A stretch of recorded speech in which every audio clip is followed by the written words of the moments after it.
وسلم عبده ورسوله أما بعد أعوذ بالله من الشيطان الرجيم فأقم وجهك للدين حنيفا فطرة الله التي فطر الناس عليها لا تبديل لخلق الله وقال النبي صلى الله عليه وسلم كل مولود يولد على الفطرة فأبواه يهودانه وينصرانه ويمجسانه وقال الله تعالى آمرا ومخبرا إن الله وملائكته يصلون على النبي يا أيها الذين آمنوا صلوا عليه وسلموا تسليما اللهم صل على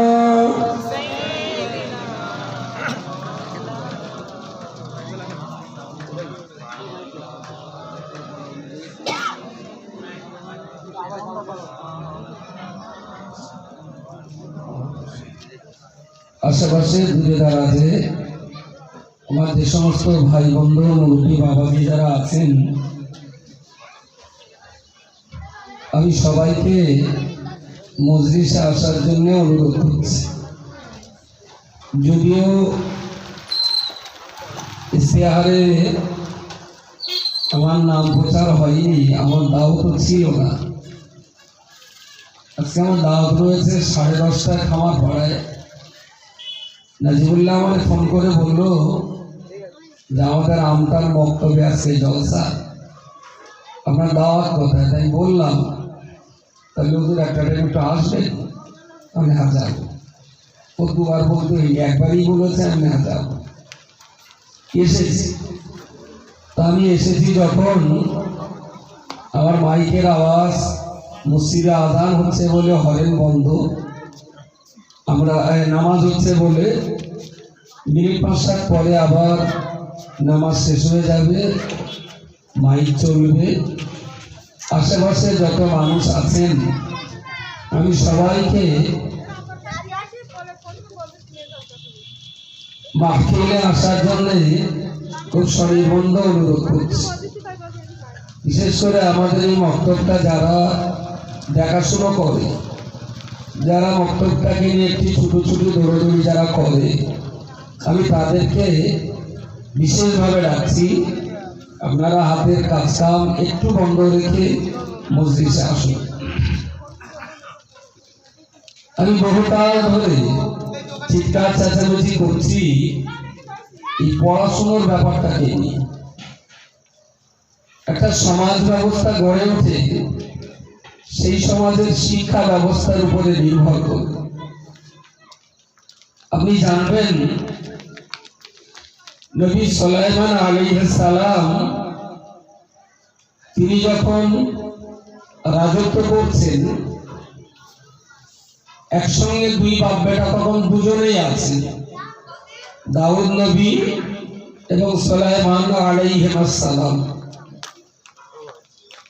তো আল্লাহ কোরআন শরীফে বলেছেন আমি আল্লাহ বাপ এবং বেটা দাউদ এবং সুলাইমান এদের দুজনকেই আমি আল্লাহ জ্ঞান এবং হিকমত দান করেছি। বলুন সুবহানাল্লাহ। দাউদ নবী তখন রাজত্ব পরিচালনা করছেন, সুলাইমান নবী তখন ছেলে মানুষ, ওই 12-13 বছর বয়স হবে। দেশ বিদেশের বহু মানুষ বিভিন্ন সমস্যার সমাধান করার জন্য রাজদরবারে আসতেন। দুইজন এসছেন, তারা তাদের সমস্যা নিয়ে। একজন হলেন পশুপালের মালিক, আর একজন হলো জমির মালিক। যে লোকটা পশুর মালিক, তার পশুগুলো ওই লোকটার জমির সমস্ত ফসল নষ্ট করে ফেলেছে। এবং এরা দুইজন ঝগড়া বাঁধিয়ে দাউদ নবীর দরবারে বিচার চাইতে এসছেন। দাউদ নবী বললেন, তোমার কি অভিযোগ? বললেন, ওর পশু আমার সমস্ত ফসল নষ্ট করে ফেলেছে। বললেন, তোমার কি অভিযোগ? উনি বললেন, দেখুন, আমি তো অবলা জন্তু নাড়াচাড়া করি, ওরা আমার কথা না শুনে ওর ফসলের খেতে ঢুকে নষ্ট করে ফেলেছে, আমি কি করতে পারি? নবী সুলাইমান আলাইহিস সালামের পিতা হযরত দাউদ আলাইহিস সালাম বিচার করলেন। মোটামুটি একটা হিসাব করে বিচার করে দিলেন যে তোমার ফসল নষ্ট করেছে তোমার পশু, তো তোমার পশুপালনের একটা অংশ যার ফসল ক্ষতি করেছে তাকে দিয়ে দিতে হবে। দাউদ নবী যা বিচার করে দিয়েছে, এই বিচারে নড়চড় হতো না। কারণ পৃথিবীতে দুই ধরনের মোড়ল বিচার করে। এক ধরনের মোড়ল হলো রাজনৈতিক মোড়ল, আর এক ধরনের মোড়ল হলো ধর্মনৈতিক মোড়ল। কখনো কখনো ধর্মীয় মোড়লে বসে ধর্মের দৃষ্টিভঙ্গি দিয়ে সমস্যার সমাধান করে, আর কখনো কখনো রাজনৈতিক নেতা লিডাররা বসে গ্রাম্য পঞ্চায়েত বা ব্লক লেভেলের সমস্যা তারা সমাধান করে। কখনো দেখা গেছে ধর্মীয় মোড়লে বিচার করেছে, রাজনৈতিক নেতারা মানেনি। আবার কখনো দেখা গেছে রাজনৈতিক নেতারা বিচার করেছে, ধর্মীয় মোড়লেরা মানেনি। কখনো কখনো দেখা গেছে যে রাজনীতির নেতাদের বিচার ধর্মের নেতারা মেনে নিয়েছে, আবার ধর্মীয় নেতাদের বিচার রাজনৈতিক নেতারাও মেনে নিয়েছে। কখনো একে অপরের বিচারকে তারা মেনে নেয়, কখনো কখনো একে অপরের বিচারকে তারা গ্রহণ করে না। কিন্তু নবী দাউদ আলাইহিস সালাম তিনি তো দুই দিককার মোড়ল ছিলেন। ধর্মীয় দৃষ্টিভঙ্গিতে, আচ্ছা এইসব কালিমানগুলো কি আমাদের না? এই কালিমান গোষ্ঠী, এই সভাটা কি নরেন্দ্র মোদী আর RSS টা শুনবে? সুগন্ধি তোমার কাছে আলা জোরে মরছে, তোমরা টল ধরে বেড়ে বেড়াচ্ছ। এই করছে, হ্যালো হ্যালো,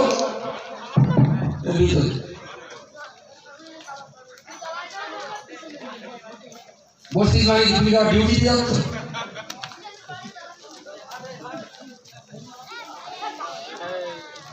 একদিন গ্রামের লোকজন না থাকে, সে একরকম ভালো, তিনটে লোকের সমাজ করা যায়।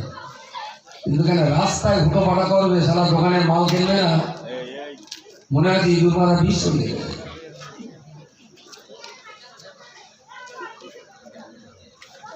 নবী দাউদ আলাইহিস সালাম তিনি তো ধর্মীয় লিডার তো বটেই, যেহেতু তিনি আল্লাহর নবী। ভাই আলেম ওলামা, পীর বুজুর্গ, সুফি দরবেশ, মুজতাহিদ, মুফাসসির, মুহাক্কিক, মুবাল্লিগ, মুবাহিস, এনারা তো অবশ্যই ধর্মীয় লিডার, কিন্তু নবীদের উপরে কি এনারা? কখনো না। নবীরা হলেন মুসলিম সমাজের সবচেয়ে বড় লিডার। তো দাউদ নবী একদিকে যেমন আল্লাহর নবী ছিলেন, ধর্মীয় দৃষ্টিভঙ্গির বিচার করার ক্ষমতা আল্লাহ তাকে দিয়েছিলেন, আবার আর একদিকে তিনি ছিলেন তার দেশের রাজা, তো রাজনৈতিক বিচারের ক্ষমতা তার হাতে ছিল। আমার কথাটা কি বোঝা গেছে? আমাদের সমাজে নেতারা বিচার করলে অনেক সময় মহিষাকরা মানে না, মহিষাকদের বিচার অনেক সময় নেতারা মানে না। কিন্তু নেতার মহিষাক যদি এক হয়ে বিচার করে তাহলে আর কোনো সমস্যা থাকার কথা না। কিন্তু আমাদের সমাজ ব্যবস্থা এখন আমরা সেই জায়গায় নিয়ে যেতে পারি, এটা আমাদের ব্যর্থতা। তো দাউদ নবী তো 2 in 1, নবুয়ত এটা যেমন তার ছিল, মুলকিয়াত রাজত্বের মালিকানা সত্ত্বেও তার ছিল। তো একদিকে যেহেতু তিনি রাজা আর একদিকে তিনি নবী, তো তার বিচার কেটে দেওয়া সে দেশের জনগণের পক্ষে সম্ভব ছিল না। রাজক্ষমতাও তার হাতে ছিল, ধর্মীয় শিক্ষাও তার ভিতরে ছিল। তো তিনি কখনো অন্যায় অবিচার করতেন না, কখনো করতেন না। উনি বললেন, তোমার পশুকে ফসল নষ্ট করেছে, তো তোমার পশুগুলো এখন যার ফসল নষ্ট হয়েছে আমি তাকে দিয়ে দিলাম, ফিরে যাও, বিচার শেষ। এরা দুইজন বিচার পেয়ে, যার ফসল নষ্ট হয়েছে সে তো পশু পেয়ে গেল, ওর মনে বিরাট আনন্দ। কিন্তু যার পশুগুলো হাতছাড়া হয়ে গেল তার মনে খুব দুঃখ। যথারীতি নবুয়ত এবং রাজদরবার থেকে ওরা বেরিয়ে যাওয়ার সময় 13 বছরের বাচ্চা ছেলে সুলাইমান নবীর সঙ্গে সাক্ষাৎ হল। বললেন, কি ব্যাপার, তোমার মনে এত খারাপ? বললেন, আমার অনেক পশুর পাল ছিল, ওর ক্ষেতের সব ফসল আমার পশু নষ্ট করে দিয়েছে। নবী সুলাইমান, নবী দাউদ বিচার করে দিয়েছেন যে আমার এই পশুর সব পাওনা এখন হোক। তো আমার মনটা খুব খারাপ, আমি এখন কি করে খাবো? বললো, তাই চলো এই বিচার ফেরাও। যারা দুজন বিচার নিয়েছেন ওরা বললো, না, দাউদ নবী যা বিচার করেছেন এর উপরে আর বিচার হয় না, আমরা দুই পক্ষ বিচার মেনে নিয়েছি, তাহলে না চলবে। সুলাইমান নবী ওদের দুটোরে ধরে ফের বাপের কাছে নিয়েছে। আব্বা, এদের দুজনের এই বিচার আপনি করে দিয়েছেন? আমি বিচার করে দিয়েছি। তাহলে আপনি যেহেতু আল্লাহ নবী আবার রাজা, আপনার বিচার ভুল হবে না, আপনি ঠিকই বিচার করেন।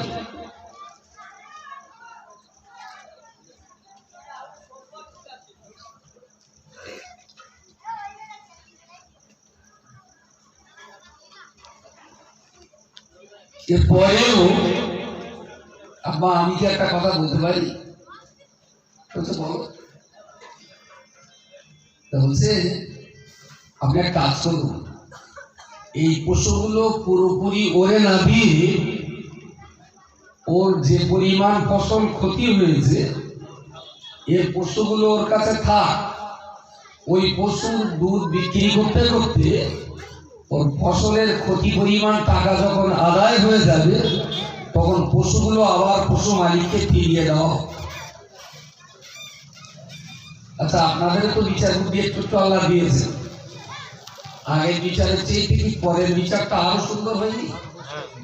আরো, তাহলে দুজনের আর কারোর মন খারাপ থাকলো না, কষ্ট থাকলো না। তো নবী দাউদ এবং সুলাইমান, এনাদের দুজনের ভিতরে দাউদ ছিলেন বাবা আর সুলাইমান ছিলেন ছেলে। কিন্তু বাপের বিচারে কিন্তু সুলাইমান হাত মেরেছে। দাউদ নবী আলাইহিস সালাম খুব গর্ব ভরে যে আল্লাহ, যে যুক্তি আর যে বুদ্ধি তুমি আমাকে দাওনি, সে যুক্তি আর সে বুদ্ধি তুমি আমার সন্তান সুলাইমানের মাথায় দিয়েছো। আল্লাহ, আমার এই নাবালক কচি সুলাইমানের এই বিচারটাকেই আমি পিতা হয়ে আমিও মেনে নিলাম। বলুন সুবহানাল্লাহ। ভেতরে ইসলাম থাকলে এইগুলো সম্ভব হয়, আর ভেতরে যদি ইসলাম না থাকে তখন বলে সারা ছেড়ে তুমি বাপের চাইতে বেশি বুদ্ধি শিখে গেছো।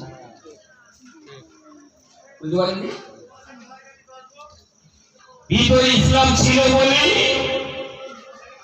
এটা মেনে নেওয়া এবং গর্ব করে মেনে নেওয়া। অন্য একটা সময় দেখা গেল নবী দাউদ আলাইহিস সালামের দরবারে একজনের বাড়ি থেকে দুজন মহিলা ছুটে এসেছে। ওদের বাড়িতে কোনো একটা বিপদ মুসিবতের কারণে ওদের ভিতরে ঝুঁকা তৈরি হয়ে গেল। একটা বাচ্চা নিয়ে দুইজন মানুষ তারা বিতর্ক করলো। এবং সেই বাচ্চাটা আমার, অপরজন বলছেন বাচ্চাটা আমার। নবী সুলাইমান আলাইহিস সালামের উনি তখনও ছেলে মানুষ, ওই রকম 12-14 বছর বয়স হবে। নবী দাউদের কাছে দুইজন মহিলা একটা বাচ্চা নিয়ে বললেন, ও নবী দাউদ আলাইহিস সালাম, আমি এই বাচ্চাটার মা। ওই লোকটা এই বাচ্চাটার দাদিদার ওই মহিলা। নবী দাউদ তাকে জিজ্ঞেস করলেন, সে একই কথা বলে বলল, ও বাচ্চার আসল মা হলাম আমি। ওই মহিলাটা অন্যায় করে দাবি করছে। দুজনই বলছে আমি মা। দাউদ নবী বললেন, এক কাজ করো, বাচ্চাটা মাঝখান থেকে পেড়ে গেলে দুজন না। দাউদ নবীর অর্ডার, দ্বিতীয়বার কথা বলার কিছু নেই। ওরা দুজন ফিরে আসছে। দুজন মহিলার ভিতরে একজন মহিলা খুব কাঁদছে। সুলাইমান নবী জিজ্ঞেস করলেন, জাকিমা কাঁদছেন কেন? কাঁদছেন কেন? বলছে, আসলে কাঁদছি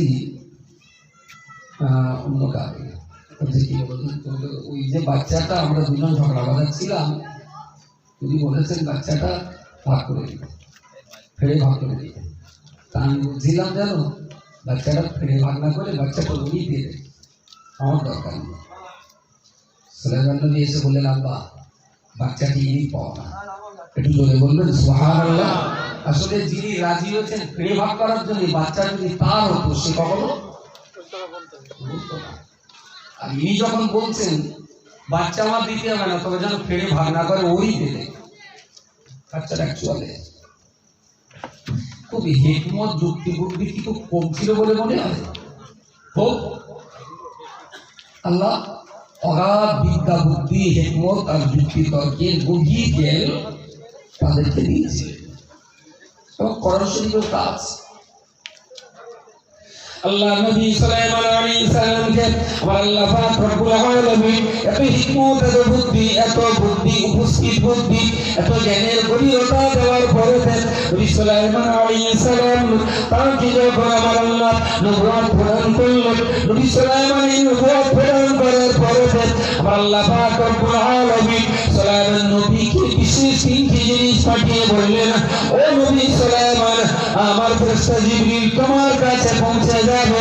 জিবরাইল তোমার সামনে বিশেষ তিনটি জিনিস দেবেন। ও গো সুলাইমান, আমি আল্লাহ তোমাকে বলছি, জিবরাইলের রেখে দেওয়া তিনটি বিষয়ের ভিতরে যেটা পছন্দ মনে করবে, তিনটের ভিতরে যে কোনো একটা আপনি গ্রহণ করবেন। আমি তিনটে পাঠিয়েছি, ওর ভিতর থেকে আপনি একটা দেবেন যেটা আপনার পছন্দ হয়। যথারীতি জিবরাইল গেলেন, সুলাইমানকে বললেন, আল্লাহ আপনাকে তিনটে দিয়েছে, একটা জাহারা, একটা সাহারা আর একটা নিয়া। বিশাল টাকার মালিক, বিশাল সম্মানের মালিক আর বিশাল জ্ঞানের মালিক। আমি আল্লাহ এই তিনটে, বিশাল পয়সা করি, বিরাট সম্মান আর বিরাট জ্ঞান, এই তিনটের ভিতরে তুমি যে কোনো একটা নাও।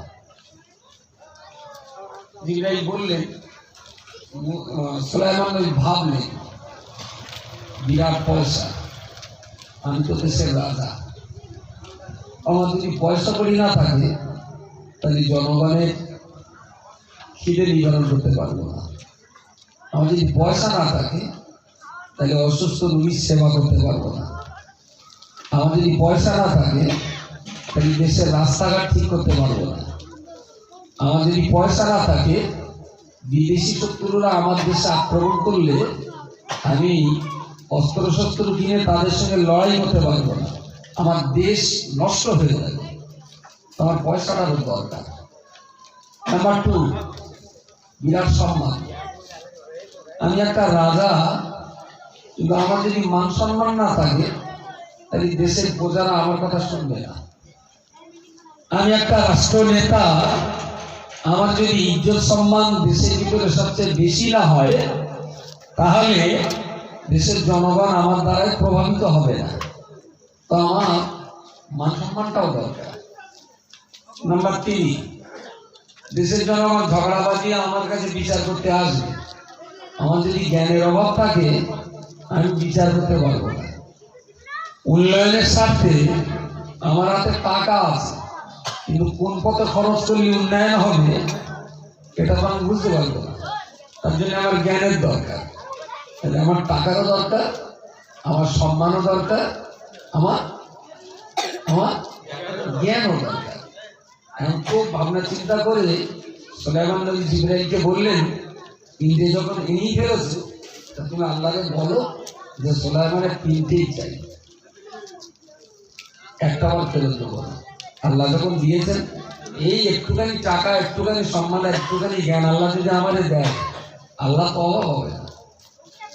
আল্লাহ কোনো গেলে অভাব অভাব আল্লাহ যখন অভাব নেই, ইন্নাল্লাহ গানিয়্যুন, আল্লাহ যখন ধনী আর আমরা সবাই যখন আল্লাহ দরবারে ফকির মিসকিন, তা তুমি আল্লাহর একটু বলো আমি তিনটের একটাও ফেরত দিতে রাজি না।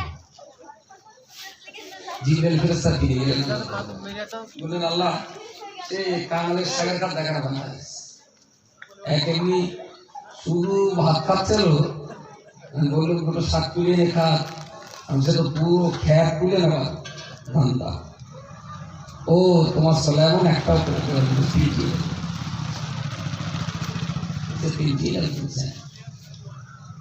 সুলাইমানের জন্য তিনটি তো খুব ভালো হবে না। অ্যাকচুয়াল আমরা খোলা চোখে যেটা ভালো দেখি অরিজিনালি সেটা ভালো নাও হতে পারে, আবার আমরা খোলা চোখে যেটাকে খারাপ ভাবি অনেক সময় সেটা খারাপ না হতে পারে। আমাদের চোখ সবসময় ঠিক দেখে না, আমাদের ভাবনা সবসময় সঠিক ভাবনাটা ভাবে না, আমাদের বুঝ সবসময় সঠিক নাও হতে পারে। রব্বুল আলামিন আল্লাহ কোরআন শরীফের ভিতরে অন্য একটা জায়গায় বলেছেন, এই পৃথিবীর মনুষ্যজাতি যখন তোমরা কোনো একটা বিষয়কে অত্যন্ত খারাপ বলে মনে করো, আসলে সেটা খারাপ না হতে পারে। আবার যখন তোমরা কোনো বিষয়কে অত্যন্ত ভালো বলে মনে করো, সেটা তোমাদের জন্য ভালো নাও হতে পারে।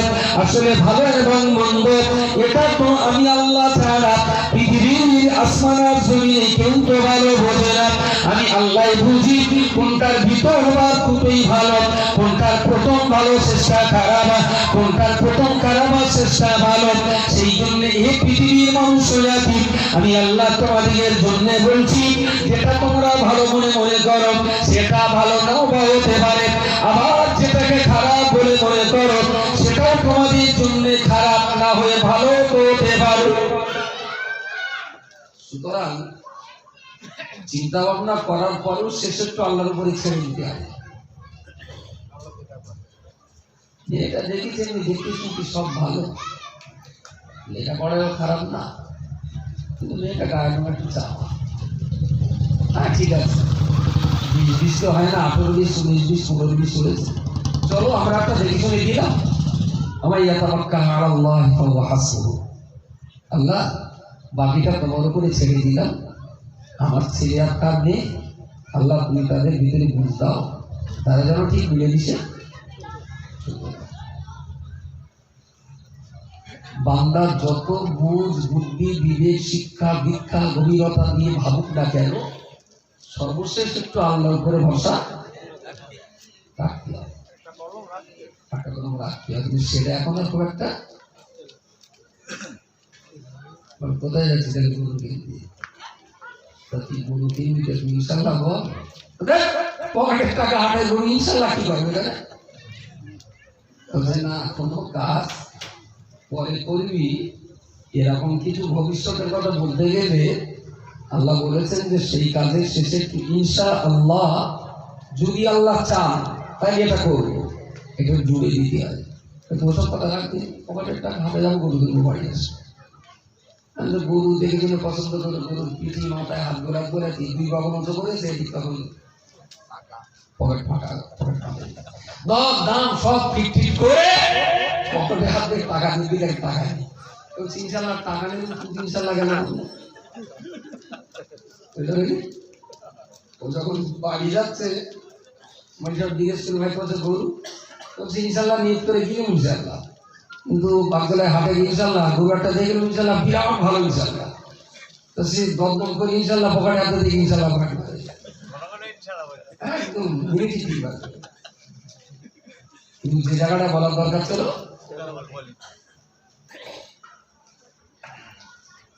এটা দেখেছে ভালো সব, কিন্তু তার নৌকা কিন্তু বললো ভাই আমাদের সোনামুখী ধান তুমি সর্দে খাওয়ার লাইন করেছো, এই মেয়েকেও পিছিয়ে তোলে, আমার ছেলের কালার দেখো না রেড কালার দেখো, তাই জন্য বিশ্বাস করো মেয়েটা খুব ভালো, হয়তো রংটা চালো তুমি লাভ না, তোমাকে ছেলের বাপ পছন্দ করলো না। যথারীতি বাড়ি ওর মা জিজ্ঞেস করলো তুমি ছেলে কেরাম দেখলে, ছেলের বাপ বললো মেয়ে কেরাম দেখলে, ছেলে বললো না ওসব মেয়ে চলে, ও মেয়ে আমার পছন্দ হয়নি, আর হবে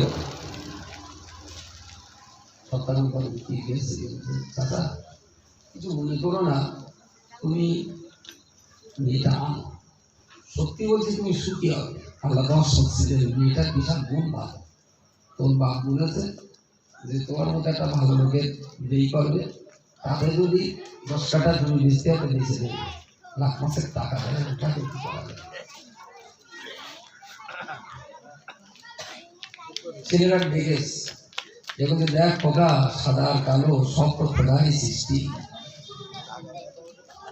বুঝতে পারেন সব তো আল্লাহ সৃষ্টি, আর রং কতদিন থাকবে বল, তুইও মরে যাবি আমরাও মরে যাবো, এটা কালোটাই কি আল্লাহ রাস্তায় নিয়ে যাবে, এরকম কিছু বুড়ো শয়তান আমাদের সমাজে অনেক চ্যাংড়া ছেলে বলেছে খুব ইচ্ছা আছে বিয়েতে 1 পয়সা ফোন দেবো না, কিন্তু আমার আব্বা তাতে রাখি না, আমার আব্বা তাতে রাখি না, যদি কারণ আব্বার বলে বোঝান কি হবে পরের টাকায়, বুঝতে পারেননি, বলেছে চ্যাংড়া ছেলেরা বলেছে আমার কি হবে পরের টাকায়, ও আল্লাহ যদি আমার কত ভালো রাখে, আমি গাড়ি বাড়ি সব ইনশাল্লাহ আমি তো মেহনত করি, আল্লাহ আমার দেবে, আমার আবার একটু বলে বোঝাই। বুড়ো হয়ে গেলে মানুষের দুটো নেশা বাড়ে, একটা হলো টাকার নেশা আর একটা হলো বেশি দিন বাঁচার নেশা, বেশি দিন বাঁচার নেশা। চ্যাংড়া হাতে টাকা দেবেন যুদ্ধা গুনে রেখে দেবে, বুড়োর হাতে টাকা দেবেন গম ব্যাপার দেখ কাটা না তো ফাটা না তো ভেজাল না তো, বুড়োরা বেশি টাকা চেক করে, এরপরে বুড়া সে দেখাচ্ছে নাকি যত বয়স বাড়ে তত দুটো জিনিসের নেশা বাড়ে, একটাই হলো বেশি বেঁচে থাকার নেশা, আর দ্বিতীয় হলো বেশি টাকার মালিক হওয়ার নেশা। যদি এখন বাঁচতে চান তাহলে এই দুটোর উপরে থুতু দেয়, রাত্রি সবার সময় নিয়ত করে শুয়ে পড়ো আল্লাহুম্মা বিইসমিকা আমুতু ওয়া আহইয়া, আল্লাহ যদি তোমার ইচ্ছা হয় আমি দোয়াগানি পড়ে উজু করে শুয়ে পড়েছি, তুমি রাত্রে নিয়ে যাও, আমি তোর জন্য তৈরি আছি। হ্যাঁ এই লোকটাই ভালো, এই লোকটাই ভালো। ও মেয়ে ছেড়ে দিয়ে নাকি সোনামুখো ধান সর্দে খাওয়ানোর সমান হতো, যেই 5 লাখ ঘেড়েছে তখন আল্লাহ সৃষ্টি সাদা কালো, খোকা বলা তো যায় না তুইও সাদা বৌমাও সাদা, হয়তো তোর বংশাল্লে এমন একটা কালো মেয়ে দেবে সেই দিকে তোর আবার বুকি মাটি রেখে যাবে, আল্লাহ রাস্তায় খেলে নিয়ে যাবে। সেগুলো দেখতে যেমন পাপ, রাত্রি কি স্বপ্ন নদী টুলি দেখবো নাকি, হয়তো নবী পাক এসে বলি গেছে কানে কানে তাই আমার বাপ রাজি হয়ে গেছে, কিন্তু আসলে বাপ যে কেন রাজি হচ্ছে সেটা তো কিছুদিন পরে বুঝিল। আসলে আমরা যেটাকে ভালো ভাবি অনেক সময় সেটা ভালো নাও হতে পারে, আমরা যেটাকে খারাপ ভাবি অনেক সময় সেটা খারাপ নাও হতে পারে। আল্লাহ সুলাইমান নবীকে 3টে দিয়ে বললেন যে কোনো একটা নাও, একটাই তোমার জন্য ভালো হবে, 3টে তোমার জন্য ভালো না, কিন্তু সুলাইমান নবী একটু অবুঝ। সুলাইমান যত জ্ঞানী হোক না কেন, আল্লাহর জ্ঞানের কাছে খুব সামান্য জ্ঞানের অধিকারী। ওমা উতিতুম মিন ইলমিন ইল্লা কালিলা, বিশ্ববাসীকে আল্লাহ যা জ্ঞান দিয়েছে তা আল্লাহর কাছে যে জ্ঞান আছে তা থেকে খুব সামান্য পরিমাণ আল্লাহ দিয়েছেন, খুব সামান্য। আর এই সামান্য পরিমাণ জ্ঞানকে কাজে লাগিয়ে জাপানে পানির তলা দিয়ে মানুষ সাবমেরিন চালিয়ে দিয়েছে, ট্রেন চালিয়ে দিয়েছে। এই সামান্য জ্ঞানকে কাজে লাগিয়ে কয়েক টন ভারী একটা ফ্লাইট শূন্য মার্গে বাতাসে ভেসে যাচ্ছে, ঠিক না? সামান্য জ্ঞানকে কাজে লাগিয়ে মানুষ মোবাইল আবিষ্কার করে সারা পৃথিবীকে এখন হাতে মুঠে নিয়ে নিল। ওমা উতিতুম মিন ইলমিন ইল্লা কালিলা, মানুষ যতই ভাবুক মহাজ্ঞানী আর মহাজ্ঞানী, আসলে আমি আল্লাহ বান্দাকে খুব সামান্যই জ্ঞান দিয়েছি, খুব সামান্যই জ্ঞান আল্লাহ দিয়েছে। মুসানবী জামানাতে একটা লোক ছিল বড্ড এঁচড়ে বাড়া, খুব এঁচড়ে।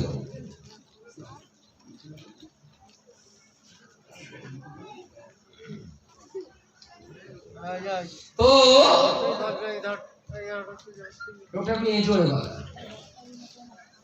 মুসানবী তিনি তো ব্যস্ত, কখন কারে কলমা পড়াবে, কেটা একটু কখন আল্লাহর দিকে ফিরে আসছে, কেটা কখন ধান নাম থেকে মারবে। বললো মুসা তোমার সঙ্গে আল্লাহর কথা, যখন প্রয়োজন হয় খুব পাড়ে গেলে আল্লাহর সঙ্গে কথা হয়। আল্লাহ আমার উপরে তোমরা খেতাব দেন, আল্লাহ আমার পরামর্শ দেন, সেই পরামর্শ মতো আমি চলবো। আল্লাহর সঙ্গে যেমন কথা হয়, আমার ইচ্ছা কলমাটা পড়ি। তা মুসানবী খুব হুরুস ফুরুস যে একজন তাই জাহান্নাম থেকে বেঁচে এবার ইসলামের দিকে আসবো, কলমা পড়ো। বলছি কলমা পড়বো, আমার একটা শর্ত আছে। বলছি কি? বলছে আমার ইচ্ছা হয় জন্তু জানোয়ারে কি কথা বলে আমি বুঝতে পারি, যেটা তুমি মানুষ তো তবে না, তা তুমি মানুষের কথা বলতে পারে, মানুষ যা বলে বুঝি। কিন্তু কুকুর ঘেইলের উপর কি বলে ওটা তো বোঝা যায় না। মোবাইলের মোরগে বাংলায় বুঝি কি বলে সেটা তো আমি বুঝি না। কিন্তু আল্লাহরে বলো, যদি পৃথিবীর জন্তু জানোয়ারের ভাষা বোঝার মতন ক্ষমতা যদি আল্লাহ আমারে দেয়, তাহলে আমি কলমা পড়ে মুসলমান হবো। লোকটা কি একটু আপনার পাকা বলে মনে হচ্ছে? পুরো পদা পাকা একদম। মুসানবী তো নেশা যে কি করে একটা লোক জাহান্নাম থেকে বেঁচে জান্নাতে যায়। আল্লাহর কাছে বললেন আল্লাহ একটা লোক দাবি করেছে এই কথা। তাহলে বললেন মুসা ও বড্ড বেশি বুদ্ধি করে, তা ও কলমা পড়ুক আর না পড়ুক, ও কলমা পড়তে হবে না। তুমি ওর বলে দাও যে জন্তু জানোয়ারের ভাষা ও বুঝতে পারবে, এই জ্ঞানটা ওর জন্যই ভালো না, এই জ্ঞানটা ওর জন্য ওটাই ভালো না। ও যেন এই জ্ঞানটা না করে, তাতে কলমা পড়বে না পড়বে তার ব্যাপার। মুসানবী এসে বললেন যে আল্লাহ বলেছেন তুমি কলমা পড়ো আর না পড়ো, কোনোদিন যেন এই জ্ঞানটার মালিক হওয়ার চেষ্টা করো না, কারণ এই জ্ঞানটা তোমার জন্য ভালো না। ও একটু খানিকটা কি চাপান দিয়ে বললো, আসলে তুমি যেটা বলো সেটা না। কি? তাহলে তুমি যে বলো তোমার আল্লাহ সব পারে, আসলে কথাটা সত্যি না, মিথ্যে কথা। তোমার আল্লাহ পারবে না, না আমার আল্লাহ সব পারবে। তাহলে যদি পারে তাহলে জন্তু জানোয়ারের ভাষা বোঝার ক্ষমতাটা আল্লাহ আমারে দে, তাহলে আমার ভালো মন্দ আমি বুঝে নেব, আমার খারাপ আমি কি ভালো হবে তোমার আল্লাহ বুঝে আসবে। আমি খুব টেম্পারে তুলে দিয়েছে মুসানবী আবার আল্লাহর কাছে বলে আল্লাহ ও জন্তু যাই হোক দেন না ওই জ্ঞানটা, তাহলে না জ্ঞান দিলে ক্ষতি আসবে। আল্লাহ মুসা বললেন আল্লাহ সেই জন্তু তো আপনার গাইতেছে তো টাকা, আপনার ক্ষমতা সে জানে না বোঝে না, উল্টে আপনারে আপনার শানের খেলাফ কথা বলছে। তো মরে মুরুগে যা, অন্তত আপনার শানের খেলাফ কথা যেমন না হবে। আল্লাহ বললেন মুসা ঠিক আছে তুমি যাও, ওর বলো রাত্রি ঘুমিয়ে পড়ো, সকালবেলা উঠে জনের ভাষা সব বুঝিয়ে আসবে। তবে আর একবার ওর বলে দিয়ে যেটা কিন্তু ও ওর মারাত্মক বিপদের কারণ। ও যেন এই জ্ঞানটা দাবি না করে। বললেন যে আজকে রাত্রি ঘুমিয়ে সকালে ঘুম ভেঙে উঠে সব জন্তু জানোয়ারের ভাষা তুমি বুঝতে পারবে, তবে শেষবারের মতো আরেকবার তুমি বলো, এটা কিন্তু তোমার বিরাট ক্ষতির কারণ। তো ওর যা কথা তাই, ও আমার ক্ষতি হয় হবে, তোমার বুঝতে হবে। যথারীতি ঘুম ভেঙে সকালে উঠি মোরগ যেই বাঁধতেছে, ও বুঝতে পেরেছে মোরগ বলতেছে পাটা গুলো বাইরে যাও। বুঝতে পারেন?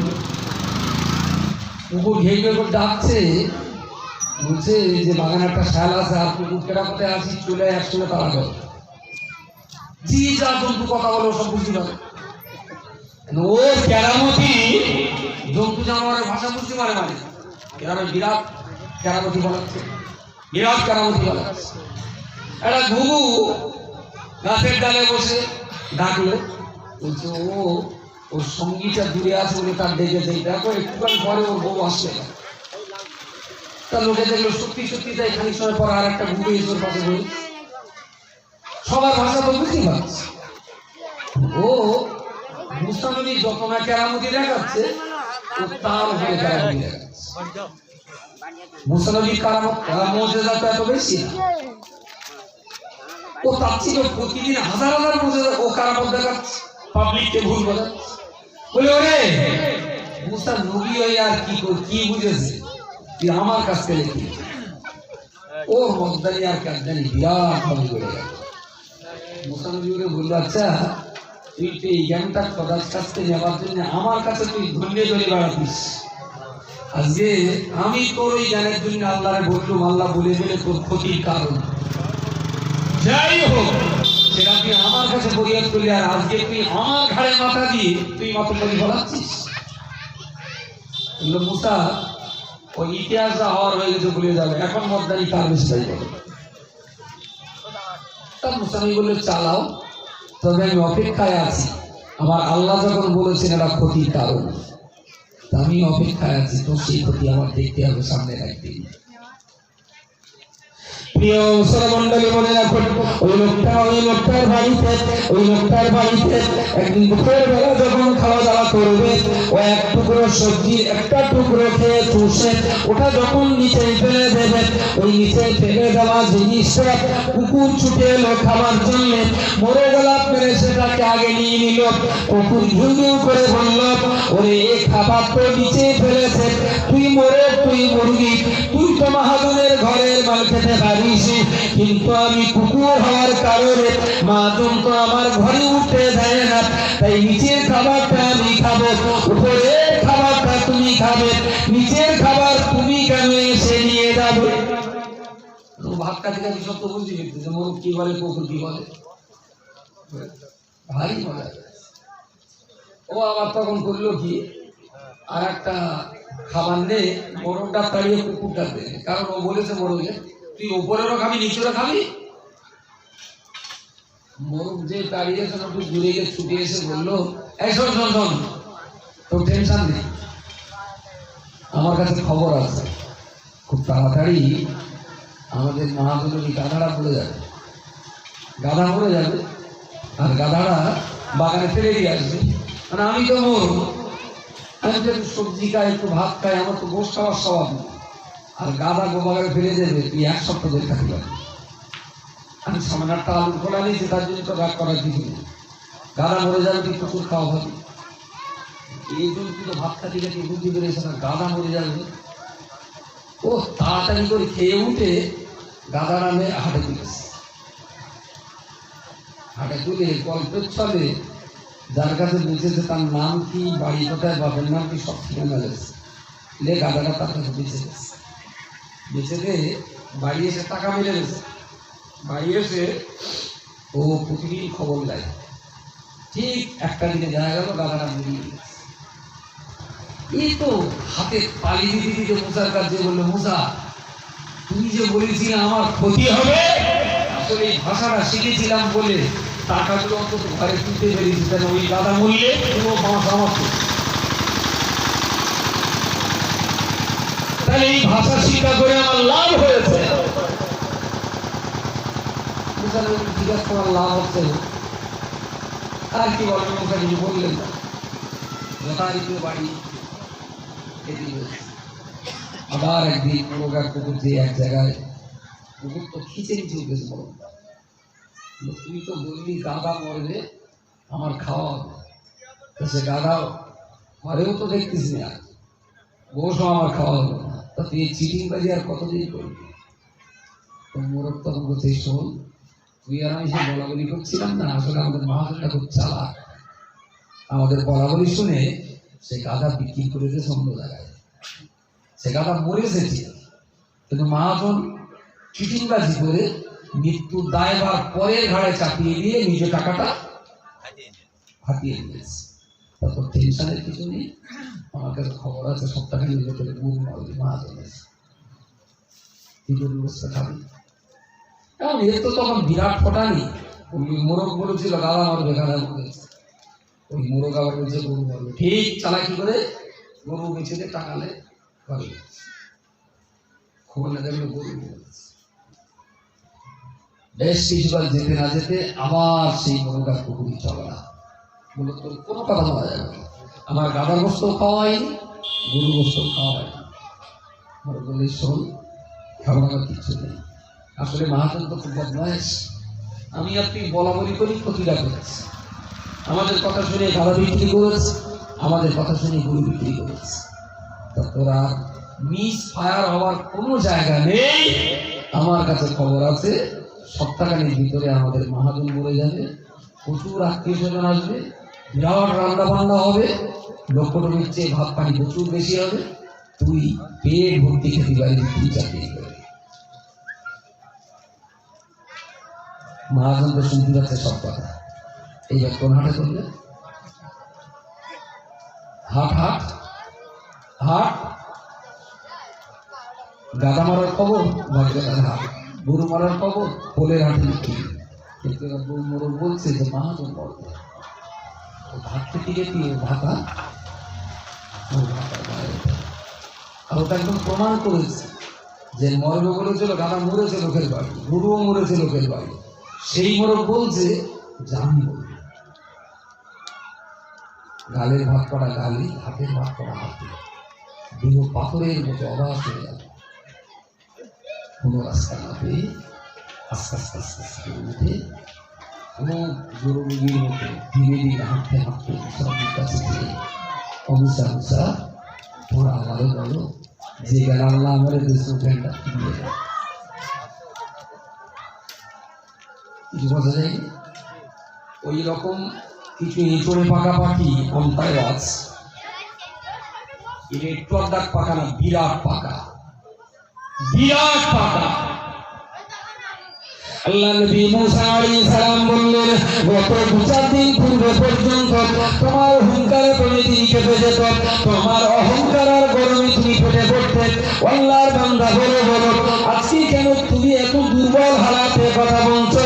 বললো না মুসা, আমার ইচ্ছা হয়েছে কবে মরি আর কবে বাঁচি, ইমানের কলমা পড়ে একটু মুসলমান হয়ে যাব, আর তোমার আল্লাহর কাছে বলে যাও তোমার আল্লাহ আমাকে যে জ্ঞান দিয়েছিল, মোরগ হাঁস মুরগি কুকুর বিড়াল বাঘ সিংহ গাধা খচ্চরা ওরা যখন নিজেদের ভাষায় কথা বলত, আমি ওদের কথাবার্তা সব বুঝতে পারতাম, সব বুঝতে পারতাম।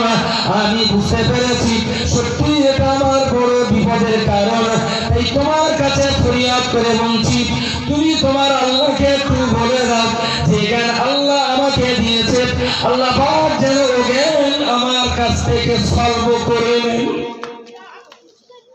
আল্লাহর জ্ঞান আল্লাহ কেড়ে দিক, আমার আল্লাহ বলছে তুই তো এত ভদ্র জিনিস না, তুই তো এত সব জিনিস তো না, তুই তো বিষাক্ত জিনিস, তুই এত ভালো হলি কি করে? বলছে না সে তোমার শুনে লাভ নেই, তুমি এমনি আল্লাহর বলো আমার জ্ঞানটা কেড়ে। মুসানি বললেন জ্ঞান কেড়ে নিতে আল্লাহ বলবো, তত কি ঘটেছে বলতে হবে। মোরগ বলেছিল গাধা মরবে, সে গাধা মরেছে, বলেছিল গরু মরবে, সে গরু মরেছে, আর সেই মোরগ বলছে যে এই সপ্তাহ ভিতরে আমি নাকি বলে যাবো। আমার খুব ইচ্ছা হচ্ছে তবা কিল্লা পড়ি আর আল্লাহর জ্ঞানটা আল্লাহ ঠিক দেবে যদি আমি পৃথিবীতে বাঁচতে পারি। তাই তারা নবী রসুলরা তো নবী রসুলগণ তো খুব দয়াবান হয়, খুব করুণা থাকে তাদের। এত কিছু টিকাটিপ্পনি করার পরেও ফের আল্লাহর কাছে শ্রদ্ধায় মাথা দিয়ে বললেন, আল্লাহ তুমি যা বলেছিলে ঠিক তাই, বান্দা ধরা পড়ে গেছে। তা তুমি ওর জ্ঞানটাকে ফিরিয়ে নিয়ে ওরা হাততন্ত্র তো বাড়িয়ে দাও আল্লাহ, কঠিন করতে রাখবে। আমার আল্লাহ পাক রব্বুল আলামিন মুসা নবীকে বললেন, ও মুসা তুমি জানো না আমি আল্লাহ পাক রব্বুল আলামিন ওর উপরে একটা মারাত্মক বিপদ এসেছিল। আমি আল্লাহ চেয়েছিলাম আমার বান্দাকে সুস্থ রেখে দিয়ে ওর বাড়ির গাধাটা মেরে দিয়ে আমি আল্লাহ আমার বান্দাকে আমি সুস্থ রাখবো, কিন্তু দুর্ভাগ্যজনক ভাবে ও গাধা মরণের দ্বার অন্যের ঘাড়ে চাপিয়ে দিয়েছেন। যে বিপদটা ওর উপরে ছিল আমি চেয়েছিলাম বিপদটা ওকে না দিয়ে গাধাকে দিয়ে ওকে আমি সুস্থ রাখবো, কিন্তু সে বিপদে মানতে পারিনি, ওর গাধার মরণ অন্যের ঘাড়ে চাপিয়ে দিয়েছে। আমি আল্লাহ চেয়েছিলাম ওর বিপদটা ওর গরুর উপরে চাপিয়ে দিয়ে আমি আল্লাহ আমার বান্দাকে সুস্থ রাখবো, কিন্তু অত্যন্ত চালাকি চতুরতার সঙ্গে গরু মরার দায়ভার অন্যের ঘাড়ে চাপিয়ে দিয়েছে। তাহলে গাধার গরুকে মেরে দিয়ে আমি আল্লাহ চেয়েছিলাম ওকে ভালো রাখবো, কিন্তু ও তো নিজে ভালো থাকতে চাইনি। গাধার গরুর বিপদ যখন অন্যের ঘাড়ে চাপিয়ে দিয়েছে তাহলে ওর বিপদ তো ওকেই সইতে হবে। ওর তওবা দরজা বন্ধ করে দিলাম, ওর কোনো কান্না কোনো চোখের পানি ওর কোনো তওবা আমি আল্লাহর দরবারে কবুল করা হবে না। বেশি কুয়া পাকাবো করলি পরিণতিটা এরকম জায়গায় যে ঠেকবে, ঠিক পরিণতিটা এরকম জায়গায় যে ঠেকবে, সেদিন বাঁচাবার কোনো বা হবে না। মুসা নবীর দোয়া আল্লাহ সেখানে গ্রহণ করেন, বললেন ওকে বাদ দিয়ে দোয়া করবে, ওর তওবার দরজা বন্ধ, ওর কোনো দোয়া আমি আল্লাহর কাছে আর কবুল করা হবে না, শেষ।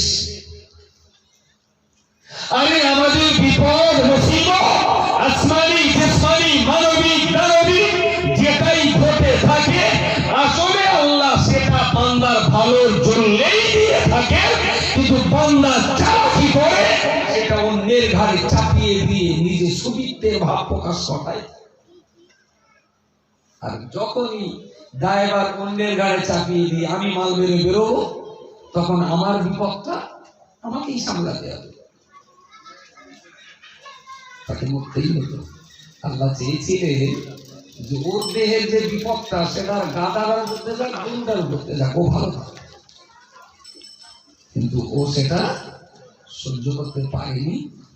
যে জ্ঞানটা ওর জন্য ভালো ছিল না সেই জ্ঞানটাই হলো ওর বিপদের কারণ, সেই জ্ঞানটাই ওর বিপদের কারণ।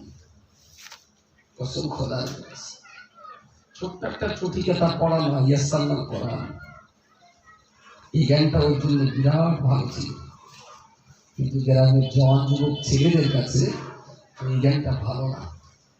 ফ্রি ফায়ার গেম কি করে খেলতে হয় এই জ্ঞানটা এদের কাছে এখন বিরাট ভালো, কিন্তু আসলেই জানে না যে ওই জ্ঞানটাই ওর মৃত্যু ডেকে আনবে। আমাকে যদি ফ্রি ফায়ার খেলতে দেন আমি খেলতে পারবো না, কারণ আমার সে জ্ঞান নেই। আমার হুজুর যদি গেম খেলতে দেওয়া হয় তা হুজুর সারা রাত ধরে কাঁদা কাটা হবে, কারণ বাবার কালে তো গেম খেলবে, কি করে খেলবে? কিন্তু এরকম আগ্রহী বাচ্চাদের হাতে যদি দেওয়া হয় দুই হাতে নিয়ে চালাবে। ও ফ্রি ফায়ার বা পাবজি যারা খেলে এক হাতে খেলে,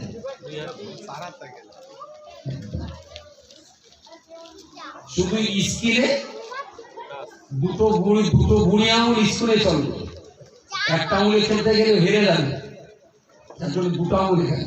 তার মানে আঙুলটা এই পাশ থেকে এই পাশ পর্যন্ত আমার টাইম দিয়ে যাবে না, কতক্ষণ এই আঙুল ধরে দিতে যাবে। এই জ্ঞানটা যে বিরাট পাকাপাকি ভাবে আছে, কিন্তু আসলে এটা জানে না যে এই জ্ঞানটাই যে বিপদের কারণ, এরা আদরটা বুঝতে পারছে না। আর আমাদের সমাজের বৃদ্ধ সমাজ তারা নীরব দর্শক হয়ে দাঁড়িয়েছে, নীরব দর্শকের ভূমিকা পালন করে তারা এটা দিচ্ছে। ঠিক আছে, ঠিক 15 আসতে বলো। একটু জিজ্ঞেস করে না, ওরা আবার টান দিই কোথায় টান দিই, কোথায় যাবে, কোথায় তো 9:30। আর ইয়ে করা আসবে একটু জেনে দেওয়া কোথায় যাবে, চতুর্থ আসমান না পঞ্চম আসমান, সেটা আমরা একটু বুঝিয়ে দেখি যে 9:30 আর কোনটা টাইম আছে।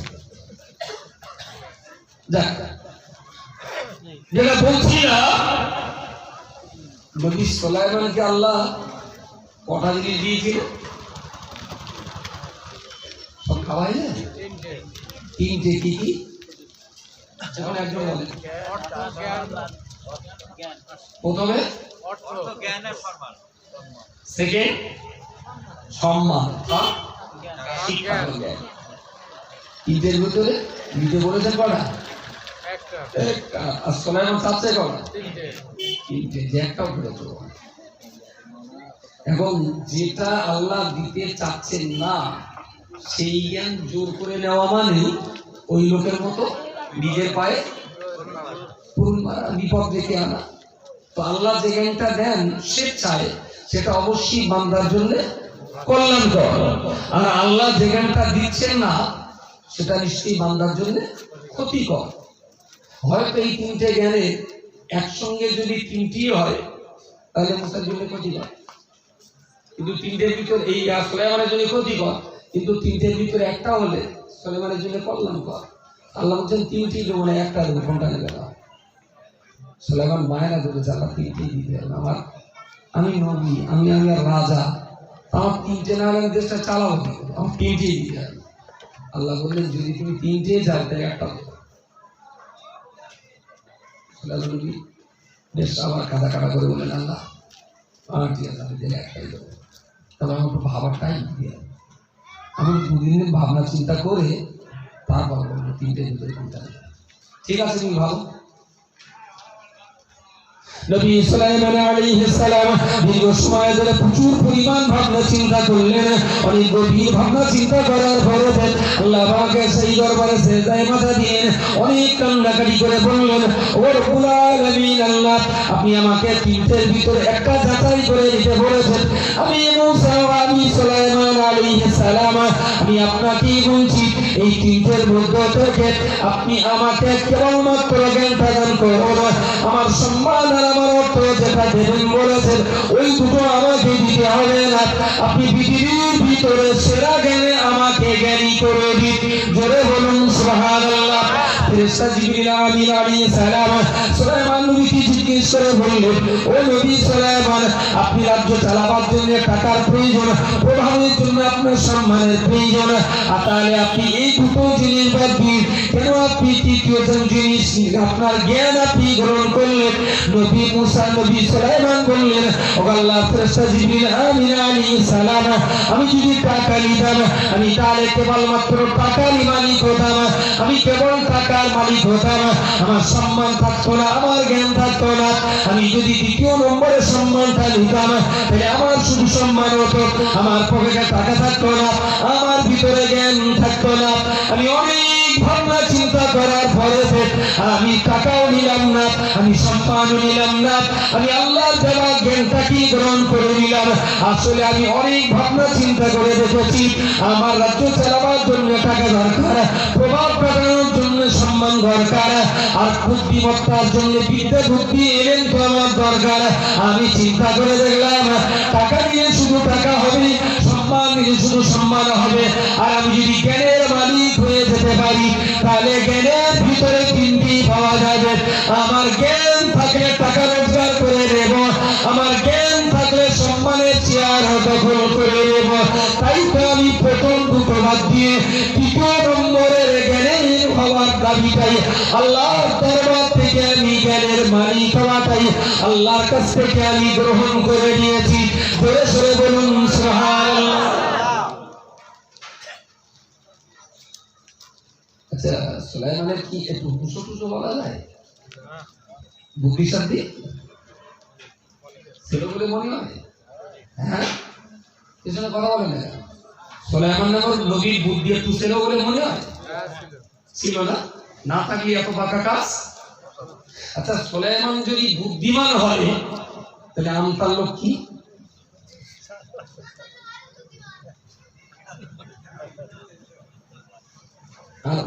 যে কোয়ালিটিতে ফেলে, যে ক্যাটাগরিতে ফেলে সুলাইমানকে আপনি বুদ্ধিমান বললেন, ওই ক্যাটাগরিতে বিচার যদি করা হয় আমাদের, তাহলে আমাদের কি বুদ্ধিমানের পাল্লায় ফেলা যাবে?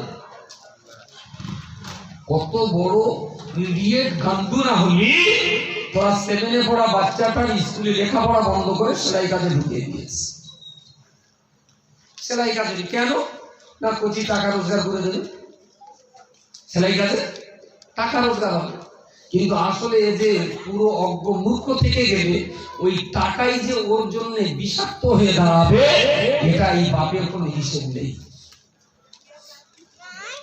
আমি কি ভৌগোলিক পরিবেশ অনুযায়ী আমার কথাটা কি বড্ড অন্যায় হচ্ছে নাকি? এই বক্তব্যটাকে নিয়ে প্রায় প্রায় নালিশ শুনতে হয়। বাচ্চা ঠিক মতো আসে না, পড়ে খুব অল্প সংখ্যক গার্জেনরা যত্ন করে পড়ায়, তাও যারা ভর্তি আসে তার ভিতরে মেয়ে বাচ্চা কতটা? মেয়ে বাচ্চাই মেয়েরা বউরা মদ্দা বাচ্চা হ্যাঁ দুটো যাচ্ছে। তাহলে একদম ছোট ছোট বাচ্চা 2-4টে আছে, ছেলে বাচ্চা সব মেয়ে বাচ্চা। এদের কি সত্যিকারের ছেলে কি প্রোডাকশন কমাচ্ছে না? অতি হয়তো মনে এলাকা বলে ছেলে কম হচ্ছে, শুধু মেয়ে হচ্ছে। ব্যাপারটা তা রেশিও হিসাব করে দেখা গেছে 100 ছেলে মেয়ের ভিতরে আমাদের দেশের রেশিও এরকম হয়ে গেছে 49টা মেয়ে আর 51টা ছেলে। কারণ পেটে বাচ্চা রেখে আল্ট্রাসোনোগ্রাফি করে যদি দেখা যায় মেয়ে আছে, অ্যাবর্শন করে নষ্ট করা হচ্ছে। যদি দেখে ছেলে, তাহলে আল্লাহ দিয়েছে থাকা কি করা যাবে, বুঝতে পারেন? ওই ওই মতো বাপের মতো আগে একটা বাচ্চা আছে, ছেলে আছে, এভাবে স্বামী স্ত্রী টার্গেট নিয়েছে যে বারে যেন একটা মেয়ে হয়। কিন্তু আল্লাহর বিশাল সেকেন্ড আছে, তা পরীক্ষা করে যদি দেখে মেয়ে, তাকে ওষুধ দেখাশোনা করে দেয়। আর পরীক্ষা করে যদি দেখে না ছেলে আছে, তাহলে আগেরটা ছেলে আছে, আবার একটা ছেলে, তাও হয় আর আল্লাহ তখন কি করা যাবে? ছেলের বেলা আল্লাহ দেশে আর মেয়ের বেলা কি ভগবানে দিল? এই করে করে সমাজে কিন্তু এখন মেয়ের সংখ্যা নামছে। রেশিও মেয়ে কম, ছেলে বাড়ছে একটা দুটো হলেও, কিন্তু পরেও মুক্ত বিষয়ে দেখা যাচ্ছে মেয়ে বেশি আর ছেলে কম। তার মানে নবী সুলাইমান যদি বুদ্ধিমান হয় যে দৃষ্টিভঙ্গিতে, সেই দৃষ্টিভঙ্গিতে বিচার করলে আমরা উন্মান মাদক ছাড়া আর কিছু না। ন্যূনতম মানুষটাই যদি হতাম, তাহলে বাচ্চা দিয়ে পয়সা রোজগার করার ভাবনা বাপের মাথায় ঢুকতো না। বাপের মাথায় ঢুকতো বাচ্চা করার আগে লেখাপড়া শেখাই, তারপর পরে দেখা যাবে, পরে দেখা যাবে। কিন্তু সেই লেখাপড়ার ব্যাপারটায় এত থার্ড ক্লাস জায়গায় নেমে যাচ্ছে মুসলমান এলাকার লেখাপড়া, ভাষায় বলার মতো না, ভাষায় বলার মতো না। আমি বারবার বলছি, যদি জাতির মাথা তোলার ইচ্ছা থেকে থাকে, লাঠি দিয়ে, পিস্তল দিয়ে, কামান দিয়ে, গাজী তলার মাল মেটেরিয়াল দিয়ে জাতি মাথা তুলতে পারবে না। যদি মাথা উঁচু করতে হয়, কমিউনিটির হাতে কলম তুলে দিতে হবে, কলম তুলে দিতে হবে, তাহলে জাতি মাথা তুলে দাঁড়াতে পারবে। কিন্তু সেইটা যেন বড্ড বড্ড বাজে জায়গায় যাচ্ছে। যত দিন যাচ্ছে কমিউনিটির ডেভেলপমেন্ট আমার চোখে পড়ছে না। যত দিন যাচ্ছে তত মুসলমানদের পাততলার থেকে মাটি হারাচ্ছে, মাটি হারাচ্ছে। কেন হারাবে? তার একমাত্র কারণ শিক্ষা নেই, শিক্ষা নেই। অশিক্ষিত মূর্খ, জমি কেন্দ্রে 20 কাঠা, তা সব হয়ে গেল। যে লোকটা জমি বেচবে সে তো খুব চালাক, লেখাপড়া জানা বাটি, ঠিক অক্ষরে মেরে দিচ্ছে। 2 লিখেছে যে ওখানে উড পেন্সিল দিয়ে শূন্য দিয়েছে, বুঝতে পারেন? পরে দলিল সই হয়ে গেছে, শূন্যটা তুলে দিয়েছে। উকিল মুক্তারে কিছু খাইয়ে দিল, টাকা গেল 20 কাঠা, ডবল পাবে ককাটা, ককাটা দু কাটা। তুই সারা জীবন শুধু টাকাই রোজগার করেছিস, টাকা যে চোখ দিয়ে বুঝে নিতে হয় তো চোখটা তৈরি করতে পারিস নি। মূর্খ লোকের টাকা এইভাবেই মানুষ যাবে, এইভাবেই চলে যাবে মূর্খ লোক। লেখাপড়া তো জানে না, মূর্খ শিক্ষিত, টাকা পয়সা জোগাড় করেছে বেশ ভালো, এখন তুলে ভেবে মোটা হয়েছে, বাড়ি করেছে, গাড়ি করেছে, এখন বাড়ি একটু মারপিট হচ্ছে। তো এ ভাই ও ভাই মারপিট হলো, তা সেদিকে এর মাথা পেটে গেলে কেস দিয়েছে, একজনের পেটে যায় ওখানে মাথা মাথার কেস দিয়েছে, এক মিনিট মাথা তখন ধরে ঠিক কি তুই একটা কেস কর, খাবো কিছু কেস কর, তুই বল যে তোর ছোট ভাই তোর বোর ব্লাউজ ধরে ঠেকেছে, ও তোর অ্যাটেম্পট মার্ডারের কেস দে, তুই ধর্ষণের মামলা দে, তাহলে তুই জিততে পারবে। তাই বেটাকে তুই একটু লিখে দে, কোথাকে একটু লিখে লিখে দে। এ ওরে কেউ চলে অ্যাটেম্পট মার্ডার, ও কেস করলো ধর্ষণের মামলা। 22 বছর ধরে 2 গান্ডুজা রোজগার করেছে, কোর্টে বসে আছে কলমের খোঁচায়, 6 মাস অন্তর সব। তোর 22 বছরের রোজগার ওরা 22 মিনিটই তোর ন্যাংটো করে আন্ডারগ্রাউন্ড করে ছেড়ে দেবে, পারিস না কোনো লেখাপড়া। কিন্তু দুর্ভাগ্য আমার, এটা আমি বোঝাতে পারছি, কোনো মতেই বোঝাতে পারছি। এরা এখনো টাকা টাকা টাকা। আরে ভাই, টাকা তো তোরও দরকার, আমারও দরকার। টাকা দরকার নেই পৃথিবীতে কার, কিন্তু একটু বলবেন কত টাকা হলে আপনি সন্তুষ্ট? কথা বলেন। আমার বাঁচার জন্য একটা বাড়ি দরকার, তা কেউ এমন বাড়ি থাকে তার 500 টাকা দাম, কারোর বাড়ি এমন 5000 টাকা দাম, কারোর বাড়ি এমন 5 লাখ টাকা দাম, কারোর বাড়ি এমন 5 কোটি টাকা দাম। বাড়িতে 500 টাকার বাড়ি, দুটো মাসার একটা 3 বল। 5000 টাকার বাড়ি, মাটি দ্বারা টালি ছাউনি। 5 লাখ টাকার বাড়ি, পাকা ঘর আর মজা এক টালি। 5 কোটি টাকার বাড়ি, চন্দন কাঠের খাটার এসি, ঠান্ডা গরম আছে তো সব রকম বাড়ি। আচ্ছা, সবচেয়ে আরামে ঘুমাচ্ছে কোন বাড়ি বলবেন? আরামের ঘুম। যত দামি বাড়ি তত ঘুমানোর জন্য ওষুধ কিনতে হচ্ছে। বড় বড় বাড়ি ঘুম আসে না। রাত 2টোর সময় ফোন করলাম, 1 চান্স এড়িয়ে গেল। বললাম, রশিদ ভাই বাড়ি আছে? তাহলে হ্যাঁ, 1 চান্স এড়িয়ে হতেই বলবে। কি ব্যাপার ভাই এত রাত্রি? ভাই সেরকম গাড়ির টায়ার পাংচার হয়ে গেছে, তা ভাবছিলাম আপনি যদি একটুখানি বাইকটা নিয়ে আসতেন তাহলে আমি আবার আপনাকে বাড়ি পৌঁছে দিতাম, দিয়ে এই বাইক নিয়ে আমি বাড়ি দিতাম, সকালে আবার গাড়িটা আপনার বাড়ি পৌঁছে দিতাম। বলছে ভাই আমি খুব টেনশন আছে। আমি তো ভাবছিলাম এত রাত্রে 1 চান্সে ফোন করলে কি ব্যাপার? বলছে ভাই কিটা বলো। সে কেরম দেখতেছে, তুমি কেরম দেখতেছ মানে? আপনার ভাবি হাওড়ার মেলায় গেলে একটু রাত 8টার থেকে শুই তো আপনি কি ভাবছেন? আমার ছবিকে সঙ্গে নাকি বুঝতে হলো, ছবি করে শুনি তো বড় শুনি। 5 কোটি টাকার বাড়ি, সুমন্দি রাত 2টোর সময় ঘুমতি পাচ্ছেন, আর অয়েল পেপার দিয়ে বাঁশের ভেতরে রমিচা আর গোলাম কাদের সালা বুড়ো আর বুড়ি সাড়ে কুটুম্ব করছে। তুই হিসেব করলে আমার কথা, যত দুনিয়ার বেশি দামি বাড়ি এরা খুব ভালোভাবে ঘুমাতে পারছে না, আর যত ফুটপাতে পাঠিয়ে আছে তারা পাশা আলগা হয়ে যাচ্ছে, তবু ঘুম ভাঙে না, ওই ঘুমে রিক্সা আল্লাহ মুখে মধু পড়িতে তো হয়েছে। ভাই কিসের জন্য এত টাকা নেশাটা ঢুকলো আমার আপনার? যে বাচ্চা বাচ্চা ছেলেগুলো সেলাই কাজে দিয়ে টাকা রোজগার করতে যাবে। এখান থেকে এই পর্যন্ত 300 গ্রাম মাল দিয়ে আমার পেট ভর্তি হয়। যদি আমি টাকা 5 টাকা পাই তাহলে চিনি আর মুড়িতে ভরে দেবো। 50 গ্রাম চিনি আর 1 গ্লাস পানি আর 100 গ্রাম মুড়ি দেখবে একদম খালা মকলাকের মতন ঘিরে বাড়াবো। 300 গ্রাম তো জায়গা 10 টাকায় হবে না? চিনি আর মুড়ি খেয়ে নিলে আরাম হয়ে যায়। যদি দেখি পকেটে 100 টাকা, ভেরি গুড, 2 প্লেট ভাত, 1 প্লেট সবজি আর 1 প্লেট গোশ। যদি দেখি পকেটে 500 টাকা, তাহলে আরসালানের বিরিয়ানি খাবো। যদি দেখি পকেটে 5 লাখ টাকা, তাহলে দিল্লির পোলাও খাবো। আমার রোজগার জমা, আমি তখন খাবো। পৃথিবীতে কোনো অভাব থাকবে না, বিশ্বাস করি।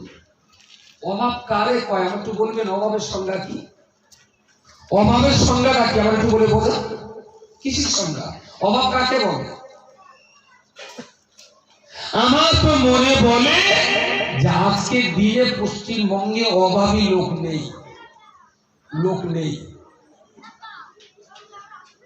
এই জন্যই বলছি, ক্ষুধা নিবারণের মতো দুটো খাবার, ইজ্জত ঢাকার মতো একটু বিষ আপনার পোষা, আর রোদ বৃষ্টির হাত থেকে বাঁচার মতো একটু ঘর। গভর্নমেন্ট থেকে 2,16,000 টাকা চাই ঘর দিয়েছে। এই গ্রামের মাটির ঘর আছে এখনো? মাটির ঘর আছে? মাটির ঘর আছে, কিন্তু তাদের মানুষ শোয় নাকি এখনো? সে কি পাকা ঘর পাইনি? পাইনি। যদি না পেয়ে থাকে, সামনে ইলেকশনের আগে পেয়ে গেলে যেতে পারে। গভর্নমেন্টের প্রচুর বাজেট আছে। আমাদের তো পৌরসভা এবছর যে পরিমাণ ঘর দিয়েছে, এখনো পৌরসভার 3,500-এর মতন ঘর আছে নবাল্লপুরে। আমারে বলতে ভাই দুটো ঘর লাগবে, বুঝতে পারেন? দেখ আমার এই ঘরে সবার লোক নেই, আবার বলে এই ঘর লাও। গভর্নমেন্ট দিচ্ছে ঘর, আম্বারে ভাঙলো, গভর্নমেন্ট টাকা দিল, তা সেই বদলে কিছু খেয়েও যদি যাতে থাকে, সেও তো ভালো, খানিকটা তো পেয়েছি। আচ্ছা, এর পরেও আল্লাহ তোমার দেওয়াটা ভালো রেখেছে, আমি একটু কিছুটা আয় রোজগার করতে পারি। অভাবটা আমাকে একটু বলবেন, অভাব কারে বলে? খিদে। আপনি এই জায়গাটা ভরার জন্য 10 টাকায় হতে পারে, 100 টাকায় হতে পারে, 50 টাকায় হতে পারে, 500 টাকায় হতে পারে, আবার একসাথে 5,000 টাকায় নাও ভর্তি পারে। আমি যদি চুনটুনি হয় যে আমি দিল্লিগে রাষ্ট্রপতি ভবনের উল্টো দিকে যে হোটেল আছে ওখান থেকে ভাত খাবো, তা চুনটুনি যাও 18,000 টাকা ফ্লাইট ভাড়া, চলে যাও। ওখান থেকে আস্তে আস্তে আমার খিদে লাগবে। সুতরাং আমি মনে করি প্রয়োজন মিটেছে মানে সে লোকটা অভাবী না। এবার আমার মুড়ি খাওয়ার যোগ্যতা আছে, আমি যদি স্বপ্ন দেখি দিল্লির বিরিয়ানি খাবো, কথা বলুন, তাহলে লোকটার মানুষ থাকবে না, পশু হয়ে যাবে। কারণ দিনে রাতে ও চোখ দিয়ে শুধু টাকা দেখবে, টাকা কোথায়। তাতে যদি বৌড়ার আর এক জায়গায় বেড়েও টাকা নিতে, তাহলে তো টাকা দরকার। সুতরাং আমি হাতে ধরে পায়ে ধরে বিনয়ের সঙ্গে বলছি, দুবেলা দুমুঠো ডাল ভাত খেয়ে মাটির ঘরে, পেপারের ঘরে শুয়ে বাচ্চাগুলোর লেখাপড়া শেখান, জাতি ঐতিহ্য আবার ঠেলে উঠল। আমরা শুধু কোরআন পড়াবার ধান্দা নিয়ে কেরালা মডেল করি। আমাদের টার্গেট মুসলমানদের প্রতিটি বাচ্চা ইসলাম শিখবে, মুসলমানদের প্রতিটি বাচ্চা স্কুল কলেজে লেখাপড়া শিখবে। সেই প্ল্যান পরিকল্পনা নিয়ে আমাদের এই কাজ। তো নজওয়ান যুবক যারা আছো, ছোট ভাই, আমি আমার আব্দুল মুহিত ভাই বলি, আর আমাদের বাকিবিল্লাহ বলি, নজিবুল্লাহ আছে, একটা দিন আমার ওখানে আসুন, 14, 15টা, 20টা, 25টা ছেলে আসুন, আমি আপনাদের সঙ্গে 2 ঘন্টা করব।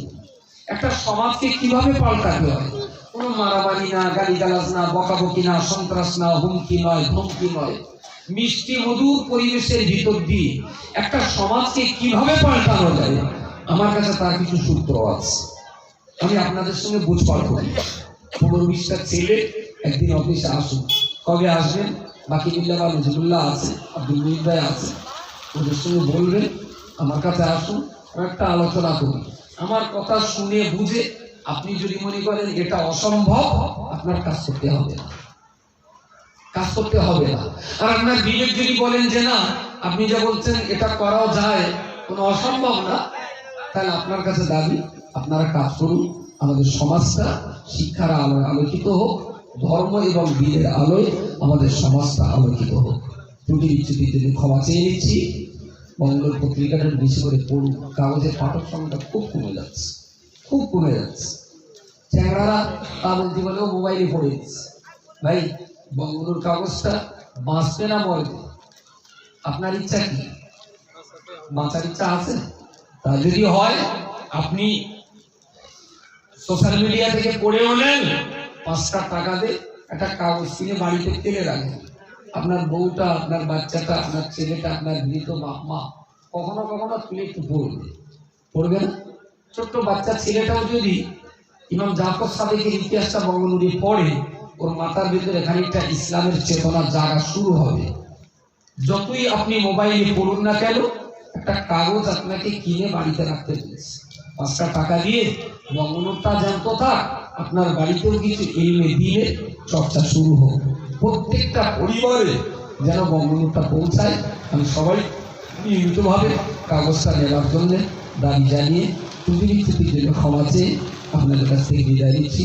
মৌলানা এসেছেন, তার আলোচনা আপনারা স্থিরভাবে শুনুন। আসসালামু আলাইকুম রহমতুল্লাহ। এখন